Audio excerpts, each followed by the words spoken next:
Hey guys, short demo for you today. Last time we were on the table saw, the crosscut table saw, and we did our shoulder cuts and we cut out all these tenons.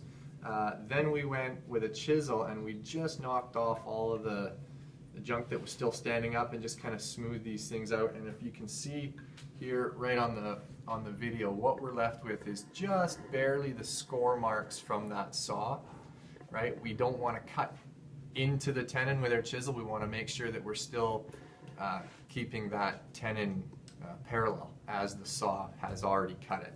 Okay, so we're not worried about the surface finish because it's going to be buried inside the wood, so we just want to keep that parallel. The next thing you guys have to do is decide on your rails where you want them positioned. Okay, so decide which faces you want to see on your outside and label them outside.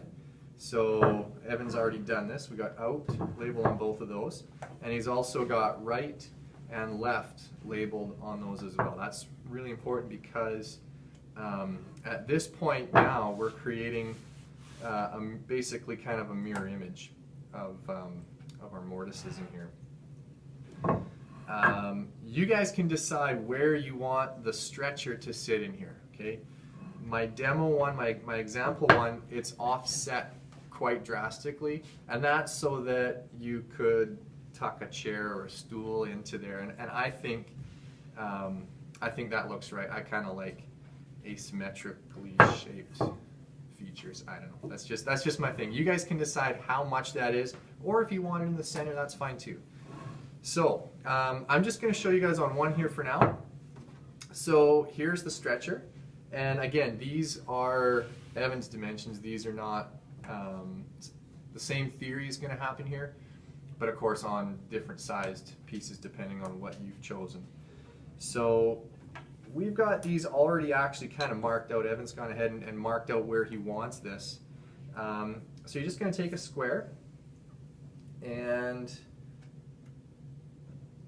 we're going to bump that in there just to make sure that our the tenon for our stretcher is indeed in the center of where we want it, and that it's square and everything else is looking good this way. So physically you can balance the stretcher up like this, get this thing exactly where you want it, and take your pencil, a nice sharp pencil, and draw a line exactly around that tenon right where it's going to be. Okay, so Evan's already done that. We no longer need the stretcher. Okay, so we have a good looking mortise layout there. We're then going to transfer that to the other one, and you can use a square. So we're going to butt up the shoulders, right? Remember our shoulder cuts here that we've established, make sure that they're flush on both sides. And we can take a square, and we're just going to transfer the mark from one to the other side of the other one, right? This is just going to be a straight across transfer of marks. Now, the next thing is we're actually going to go from here and use a marking knife, or you guys can use the utility knives on the board. They're exactly the same thing, and a marking gauge. So we're going to use a marking gauge to physically score a line in the grain exactly where I want this to be. Okay, so snug that up. Now keep in mind here that we've got the top edges, so we're looking at this like a mirror now. Right, so our top edge are on the outside. Our top edges are on the outside. Okay, so on the one we're gonna score a mark, nice mark with a marking gauge. We're gonna do the same thing on the other one. So remember, I'm gonna cut from the other side now.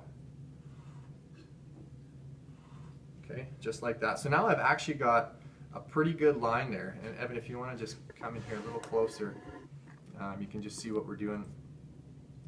So I've got that line marked out. Now I'm going to mark out the other line. And I do this as separately in case, for whatever reason, I didn't get this layout exactly in the center. It's not the end of the world. We'll probably never ever see that difference. But we don't want to make a mistake and have the tenon, or sorry, the mortise missized.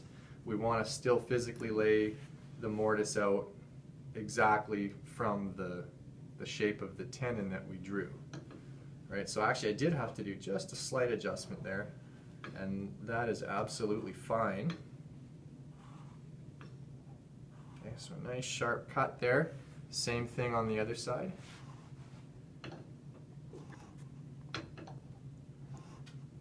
Okay, so now I've got both of my cuts marked out along the grain. Now I need to go and score the marks across the grain. I'm just going to do that now with my square. So snug that up. And it doesn't really matter. We're going to do these individually anyway. So just take your marking knife, score that across. Same thing down here. So this is where accuracy and precision becomes a big deal, right? This is kind of bring out all the patience and care you can muster when you're doing this. Did I just say muster? That's like something, I don't know, it seems so old. There. Okay, so now if you can see that on the video there, we've got it laid out, and we've got our wood fibers are scored really nicely there. They're crisp, they're accurate. It's going to be way more accurate than if we did this only with a pencil, right? So our next step then is to go to the mortiser. We're going to set that up, and we now actually have a physical indentation, a crisp scoring of the wood fibers there where the chisel is going to go accurately in. Okay? So that's it. Our mortises are laid out.